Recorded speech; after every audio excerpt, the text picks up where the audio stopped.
الحمد لله نحمده ونستعينه ونستغفره ونؤمن به ونتوكل عليه ونعوذ بالله من شرور أنفسنا ومن سيئات أعمالنا من يهده الله فلا مضل له ومن يضلله فلا هادي له ونشهد أن لا إله إلا الله وحده لا شريك له ونشهد أن سيدنا ونبينا ومولانا محمدا عبده ورسوله صلى الله تعالى عليه وعلى آله وصحبه وبارك وسلم تسليما كثيرا كثيرا أما بعد فأعوذ بالله من الشيطان الرجيم بسم الله الرحمن الرحيم ولا يغتب بعضكم بعضا أيحب أحدكم أن يأكل لحم أخيه ميتا فكرهتموه واتقوا الله إن الله تواب رحيم صدق الله العظيم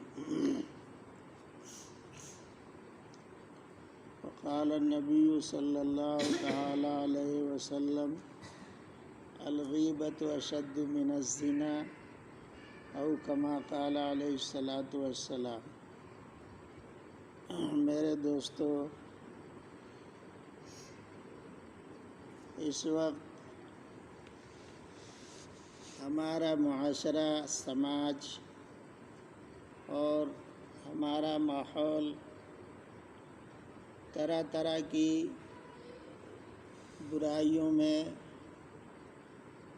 اور گناہوں میں مبتلا ہے۔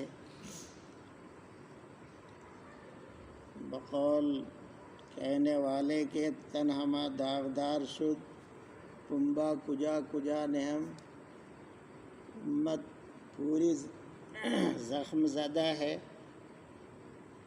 روئی کہاں کہاں ڈالا جائے، ایک دو جگہ زخم ہو تو پھایا لگایا جائے، لیکن جب سارا زخم ہی بدن ہی زخمی ہے تو پھایا کہاں کہاں ڈالیں گے۔ لیکن اللہ سبحانہ و تعالی نے حکم فرمایا ہے وَذَكِّرْ فَإِنَّ الذِّكْرَى تَنفَعُ الْمُؤْمِنِينَ۔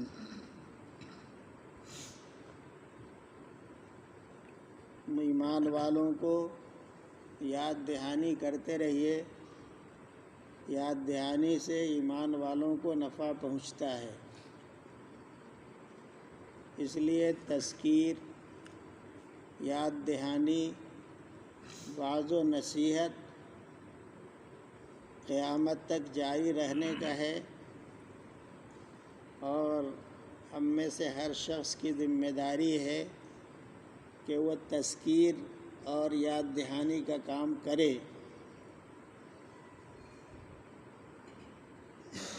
اور اس فریضے کی انجام دہی میں مشغول رہے۔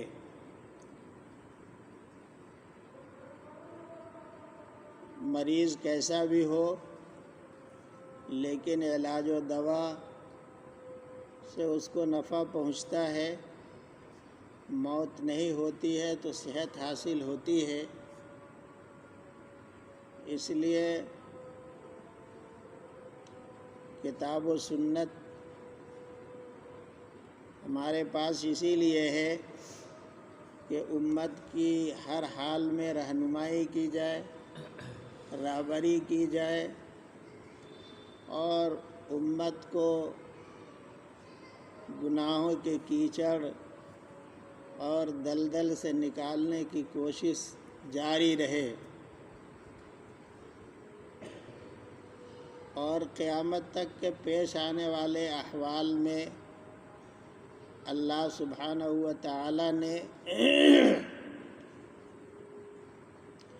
انسانوں کی اور بالخصوص ایمان والوں کی رہبری فرمائی ہے، اور کوئی موقع، کوئی حال ایسا نہیں ہے جس پر قرآن و حدیث میں رہبری نہ کی گئی ہو اور کوئی ایسا موقع آ جائے کہ امت اپنے آپ کو بیار و مددگار سمجھے کہ آج کے حالات میں کتاب و سنت نے ہمارے لیے کوئی ہدایت جاری نہیں کی ہے. ایسا نہیں ہے. جب جیسے حالات ہوں گے اس کا علاج کتاب و سنت قرآن و حدیث میں موجود ہے.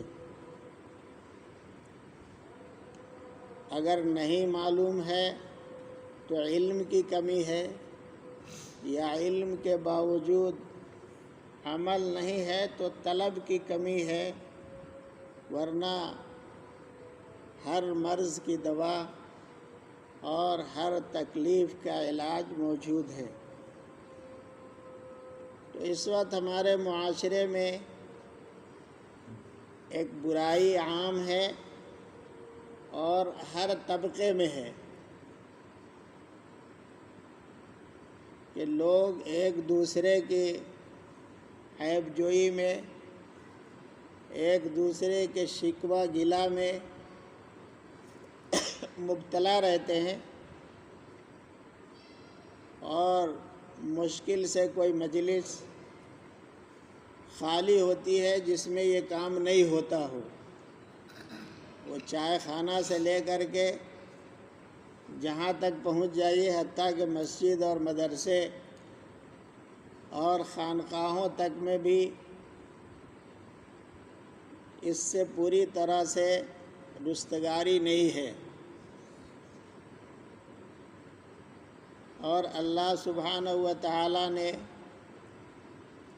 بڑی مضبوطی کے ساتھ اور بڑے اہتمام کے ساتھ اس بات کو بیان فرمایا ہے اور اس کی قباحت اور برائی کو ظاہر فرمایا ہے. اور پھر حضرت نبی کریم صلی اللہ تعالیٰ علیہ وسلم نے اس کی بھرپور وضاحت فرمائی ہے. وہ آپ سمجھ گئے ہوں گے آیت سے کہ ہمارے درمیان جو بہت سے گناہ ہیں، ان گناہوں میں سے ایک بڑا گناہ غیبت ہے. جیسے چوری ہے، سود ہے، جھوٹ ہے، اور اس طرح کے بڑے بڑے گناہ ہیں. اسی طرح غیبت بھی ایک بڑا گناہ ہے جس کو بطور چٹخارا کے اور وقت گزاری کے لیے استعمال کیا جاتا ہے، اور عام طور سے اس میں ابتلا ہے. آدمی کو تکلیف کا احساس ہوتا ہے تو علاج کی فکر ہوتی ہے. ایک آدمی بیمار ہے اور اس کو اپنی بیماری کا جب احساس ہو جاتا ہے کہ وہ کس مہلک بیماری میں مبتلا ہے، تو اس کے اندر بے چینی پیدا ہوتی ہے اور اس کو اپنے علاج کی فکر پیدا ہوتی ہے، اور بے چین ہو کر چاروں ناچار، چاہے نہ چاہے لیکن اس کا قدم اٹھتا ہے اور کسی نہ کسی معالج اور ڈاکٹر کے پاس جاتا ہے. کسی کو فاقہ ہو اور بھوک کی بے چینی ہو تو اس بھوک کی بے چینی میں وہ چار ناچار اپنی بھوک کو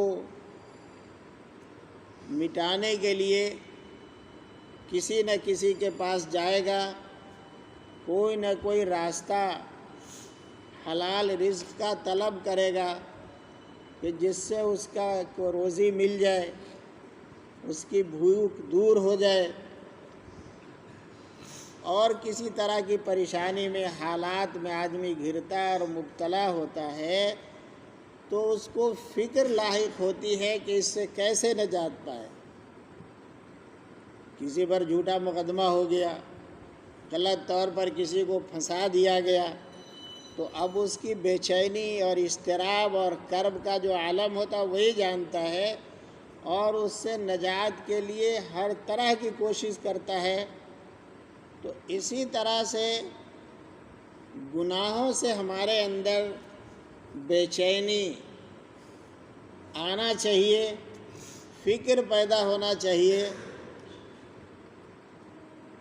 کہ گناہ جو اللہ سبحانہ و تعالیٰ کی ناراضگی اور ناخوشی کی چیز ہے، تو اس سے کیسے نجات ملے اور اللہ ہم سے راضی اور خوش ہو جائیں، اس کے لیے جب گناہوں کا احساس ہوگا، جب گناہوں کی دنیا اور آخرت کے اعتبار سے تباہ کاری اور نقصان کا اندازہ ہو جائے گا، تب آدمی کو بچنے کی فکر ہوگی۔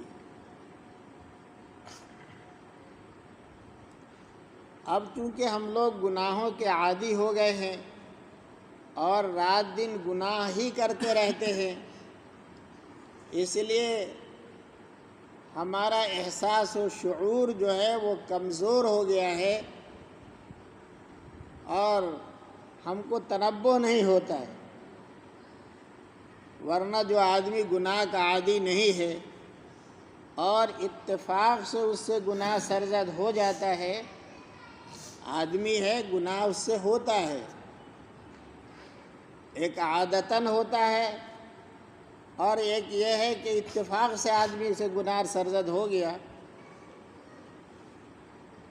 تو اس کے بعد اس کو قرار و سکون نہیں ہوتا ہے جب تک کہ وہ صلاۃ توبہ نہ پڑھ لے اور اللہ سبحانہ کے سامنے رو گر گرا کر کے معافی نہ مانگ لے، اس کو چین نہیں آتا ہے۔ بڑوں سے بھی غلطی ہو جاتی ہے، گناہ کا صدور ہو گیا تو ان کو چین نہیں ہوگا ایک منٹ کے لیے۔ جیسے مچھلی پانی کے باہر بےتاب ہو جاتی ہے، تڑپتی ہے، اس طرح جو صاحب دل ہیں، جو اچھے لوگ ہیں، جو نیکیوں کے عادی ہیں اور گناہوں سے بچتے رہتے ہیں، ان سے اگر گناہ ہو گیا تو وہ بے چین ہو کر کے اللہ کی طرف رجوع کرتے ہیں، توبہ کرتے ہیں۔ تو ہمارے درمیان گناہوں میں سے ایک بڑا گناہ غیبت کا گناہ ہے۔ غیبت کے بارے میں آپ صلی اللہ تعالیٰ علیہ وسلم نے ہی صحابہ رضی اللہ عنہم سے دریافت فرمایا، اتدرون ما الغیبہ، تم کو معلوم ہے غیبت کیا ہے؟ تو صحابہ نے کہا اللہ و رسول عالم، اللہ رسول بہتر جانتے ہیں۔ یہ صحابہ کرام کا ادب تھا کہ جب آپ صلی اللہ علیہ وسلم کوئی سوال فرماتے تھے تو بالکل کوئی واضح بات ہوتی تھی تو وہ جواب دیتے تھے، ورنہ اللہ اور رسول کے حوالے کرتے تھے کہ اللہ رسول بہتر جانتے ہیں۔ اب اسی بات کو آج کے ہمارے ایک طبقہ نے لے لیا ہے۔ وہ تو اس وقت ادب میں آپ صلی اللہ علیہ وسلم کے سامنے صحابہ بات کرتے تھے، اور واقعہ یہ ہے کہ جو بات بھی ہوگی اللہ رسول بہتر جانتے ہیں، تو اس لیے صحابہ خود جواب دینے کے بجائے رسول پاک صلی اللہ علیہ وسلم سے ہی جواب سننا چاہتے تھے۔ مگر آج بھی ایک طبقہ ہمارے یہاں ہے کہ وہ کہتا ہے اللہ رسول جانے، وہ تو سامنے کی بات تھی۔ اب بھی ہمارے ہاں ایک طبقہ ہے کہ وہ کہتا ہے اللہ رسول جانے، اللہ کو بھی کہتا ہے جانے، رسول بھی جانے، یعنی اللہ تعالیٰ کو جس طرح غیب کی باتوں کا علم ہے، گویا رسول اللہ صلی اللہ علیہ وسلم کو بھی ساری باتوں کا ہمارے علم ہے آج کے وقت میں، اس لیے کہتے ہیں اللہ رسول جانے۔ تو بہرحال ادباً صحابہ نے عرض کیا تو آپ صلی اللہ علیہ وسلم نے ارشاد فرمایا ذکرُ کا اخاک بما یکرہ،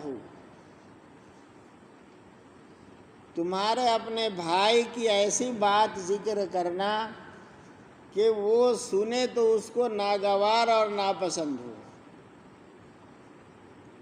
کسی کی ایسی بات ذکر کرنا کہ وہ بات اس کے علم میں آئے تو اس کو تکلیف ہوگی، ناگواری ہوگی، تو کسی کی ایسی بات کا تذکرہ کرنا یہ غیبت ہے۔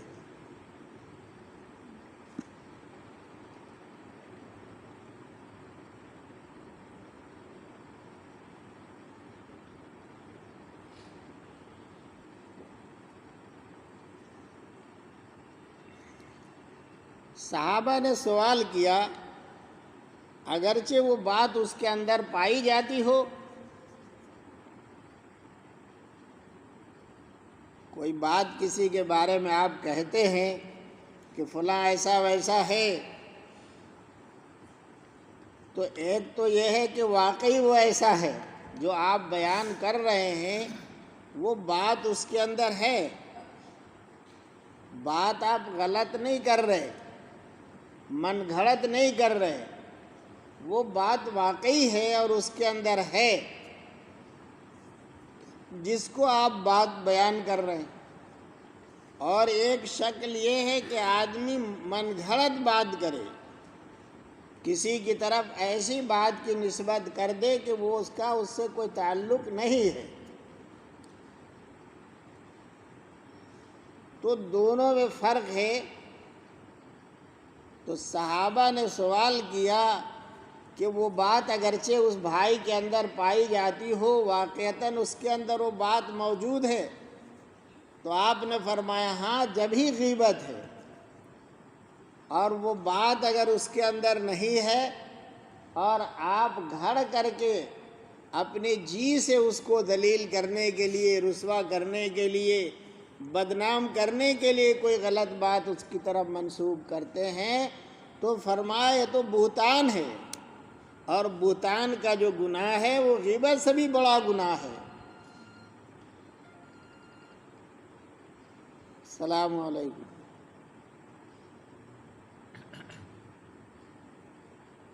10 بجے بات کریں، 10 بجے۔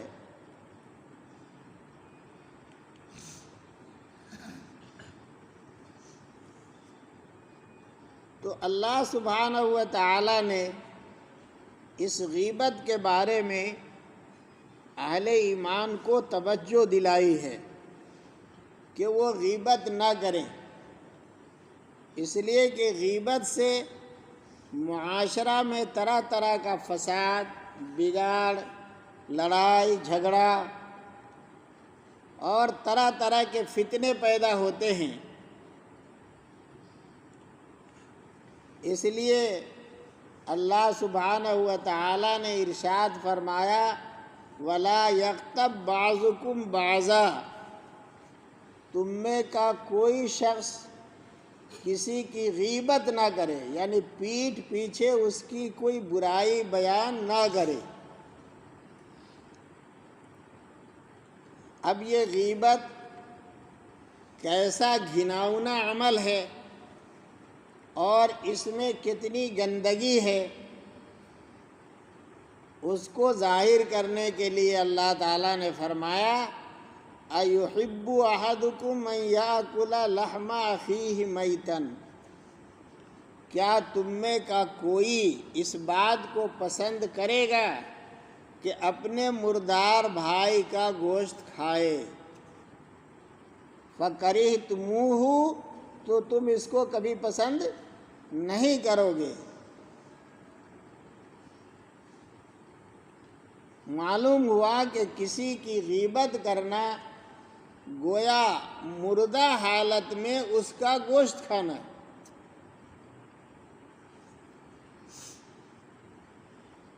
تو ایک تو بھائی کا گوشت اور پھر وہ مردہ حالت میں ہے اور اس حال کا گوشت کھانا، ظاہر ہے کہ اس کو کوئی بھی پسند نہیں کرے گا، کوئی بھی نہیں چاہے گا۔ تو جب اپنے مردار بھائی کا گوشت کھانا پسند نہیں ہے تو کوئی کسی کی غیبت نہ کرے، اور اگر کرتا ہے تو گویا وہ اپنے مردار بھائی کا گوشت کھا رہا ہے۔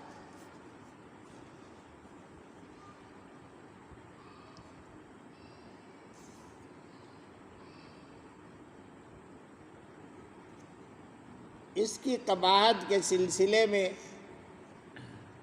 2 واقعہ لکھا ہے جو بڑا عجیب و غریب اور بڑا عبرتناک ہے۔ ایک واقعہ میمون بن مہران رحمہ اللہ کا،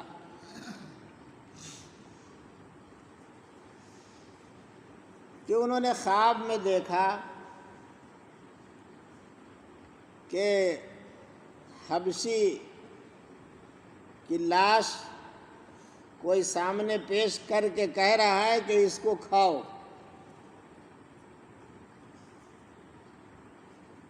تو میں نے کہا کہ میں اس کو کیسے کھاؤں؟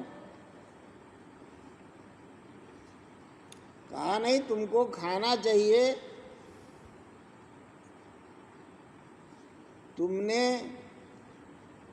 دن میں حبشی غلام کی غیبت کی ہے، اور یہ اسی کی لاش ہے، تو تم کو اس کا گوشت کھانا چاہیے۔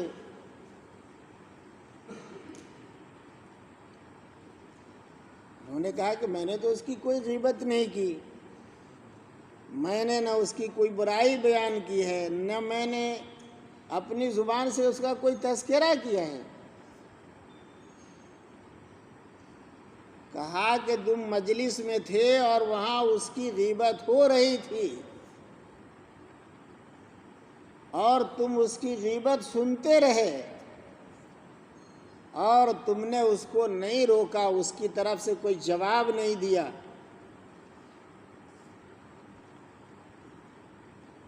جس سے معلوم ہوا کہ غیبت کا سننا بھی غیبت کرنے کے درجے میں ہے، غیبت سننے والا بھی غیبت کا شریک ہے۔ تو چونکہ انہوں نے غیبت سنی، تو غیبت کسی کے سامنے کسی کی ہوتی ہے تو اس کو چاہیے کہ روک دے۔ اگر قدرت ہے، سمجھا سکتا ہے، تو سامنے والے کو سمجھا کر کے اس کی طرف سے جواب دے کر کے خاموش کر دے، اس کی غیبت کو روک دے۔ اور اگر ایسا نہیں کر سکتا ہے تو خود کو کنارہ کر لے، اٹھ کر چلا جائے مجلس سے، کوئی اور شکل کر لے جس سے اپنے کو بچائے اور نفرت کا اظہار ہو۔ تو چونکہ وہ مجلس میں شریک رہے، نہ تو روکا اور نہ خود اپنے بچاؤ کی کوئی تدبیر کی، اس پر یہ خواب ان کو دکھائی دیا، جس کے بعد انہوں نے پھر ساری زندگی نہ کسی کی غیبت کی، نہ کسی کی سنی۔ اور ایک دوسرا واقعہ، ربعی رحمۃ اللہ علیہ ایک تابعی ہیں، ان کا واقعہ ہے کہ وہ بتاتے ہیں کہ میں کہیں سے گزر رہا تھا، مجلس لگی ہوئی تھی، تو میں مجلس میں شریک ہو گیا۔ کچھ دیر تک باتیں مختلف ہوتی رہی، پھر اس میں غیبت شروع ہو گئی۔ تو مجھے یہ بات ناپسند ہوئی، میں اٹھ کر کے مجلس سے چلا گیا۔ کچھ دیر کے بعد خیال ہوا کہ اب شاید گفتگو کا رخ بدل گیا ہوگا۔ او بھائی، سونے کے الیاد پیچھے چلے جائیے، پیچھے بیٹھ جائیے۔ او بھائی بے تکلف پیچھے جائے تو وضو کر کے آئیے۔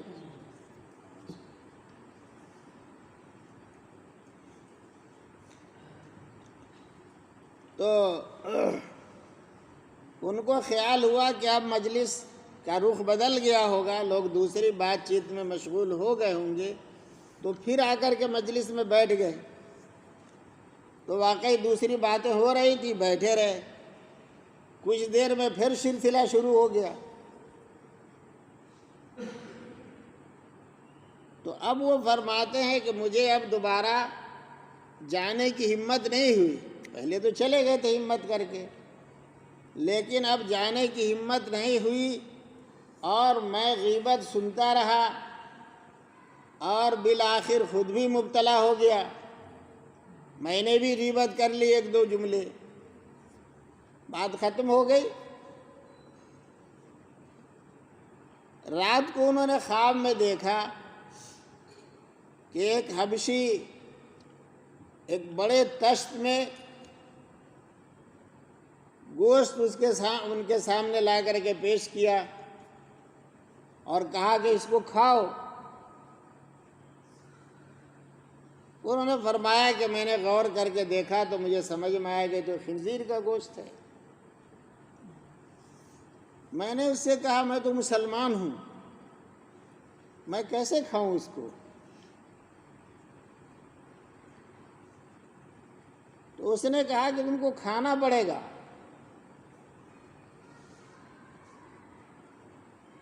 اس لیے کہ تم نے حبشی غلام کی غیبت کی ہے،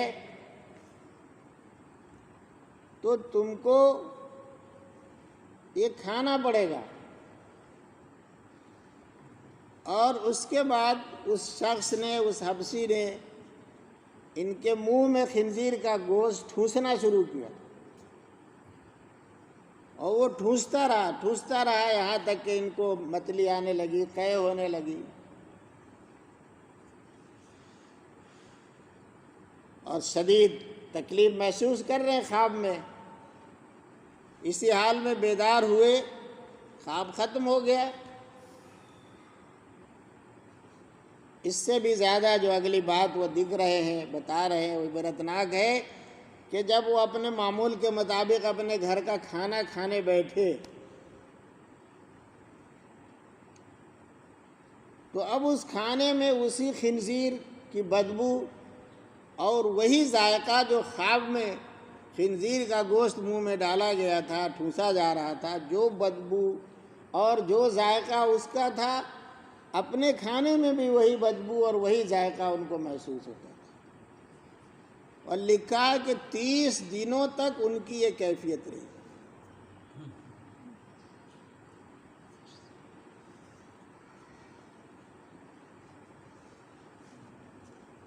ماں حضرت عائشہ رضی اللہ تعالیٰ عنہ اور حضرت نبی کریم صلی اللہ علیہ وسلم کے درمیان گفتگو ہو رہی تھی، اس میں ام المومنین حضرت صفیہ رضی اللہ تعالی عنہ کا تذکرہ آ گیا۔ تو اب سوکنوں میں کچھ نہ کچھ چشمک رہتی ہے، وہ ہر زمانے میں بھی رہی ہے۔ تو حضرت عائشہ رضی اللہ تعالی عنہ نے زبان سے کچھ نہیں فرمایا، صرف اشارے سے ذکر کر دیا، یعنی اشارہ سے بتایا کہ وہ ٹھگنی ہے، پستہ قد ہے۔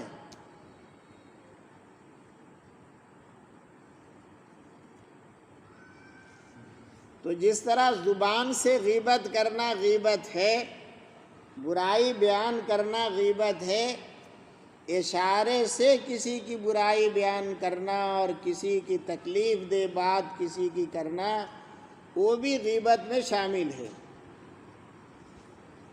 تو حضرت نبی کریم صلی اللہ تعالی علیہ وسلم نے ماں عائشہ رضی اللہ تعالی عنہ سے فرمایا کہ تم نے وہ کام کیا کہ اس کی بدبو اور اس کا زہر اگر سمندر میں ڈال دیا جائے تو سمندر بدبودار اور زہریلا ہو جائے گا، سب کو بدبودار اور زہر کر دے گا، ایسا کام کیا تم۔ اس لیے میرے بھائیوں دوستو، غیبت، پیٹھ پیچھے کسی کے برائی اور شکایت، یہ انتہائی گھناؤنا، تکلیف دہ اور دنیا اور آخرت دونوں اعتبار سے نقصان دہ ہے۔ حضرت نبی کریم صلی اللہ علیہ وسلم نے اپنے معراج کا واقعہ ذکر فرمایا ہے۔ اس میں فرمایا کہ میرا گزر ایسے لوگوں پر سے ہوا جن کے ناخن تانبے کے تھے، اور وہ اپنے تانبے کے ناخن سے اپنا چہرہ اور اپنا سینہ نوچ رہے تھے۔ میں نے جبریل امین سے پوچھا کہ یہ کون لوگ ہیں؟ تو بتایا کہ یہ وہ لوگ ہیں جو دوسرے کا گوشت کھاتے تھے، یعنی غیبت کرتے تھے، اور دوسرے کی آبرو میں پڑا کرتے تھے، بے آبروئی کرتے تھے دوسرے کی۔ تو غیبت کی یہ سزا